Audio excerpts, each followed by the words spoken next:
when we introduced the bill, I predicted it would get some attention. It got a lot of attention. And as a result, I spent a good deal of time debating this bill.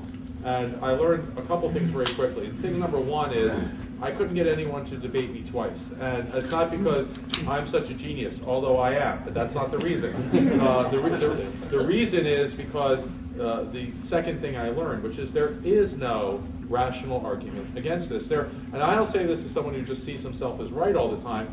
I am, for Keynesian economics, but you can make a rational argument against Keynesian economics. I'm against the death penalty, but you can make a rational argument for the death penalty, and at least an articulable argument.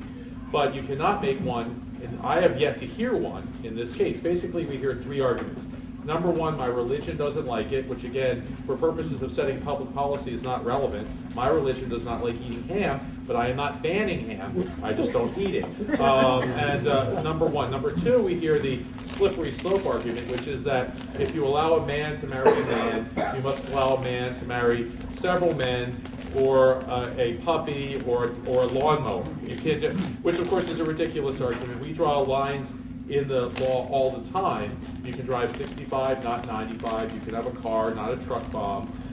And similarly, it seems like the line on marriage should be drawn where it allows every person to marry the one consenting adult that they love most in the world. That seems like a reasonable place to draw a line. You know, marrying a 4-year-old does not seem like a reasonable place to draw the line. The third argument we hear is that it will destroy the institution of the traditional marriage. Which, if that were the case, you'd think we'd notice that. In fact, in states and nations, some for more than 20 years, in the case of Massachusetts, in this country, 6 years, that same-sex couples have been getting married.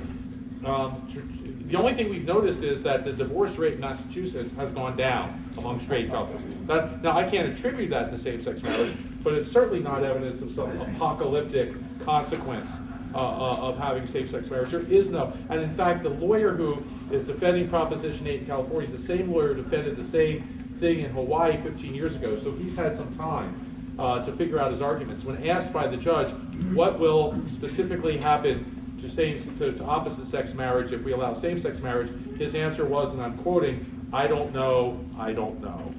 Okay? So there is no argument like that. And so we are reduced really to either name-calling, or which I get a lot of, or just naked assertions of, well, it's bad, And again, that's not a rational reason. It's not a constitutionally rational reason to support the law.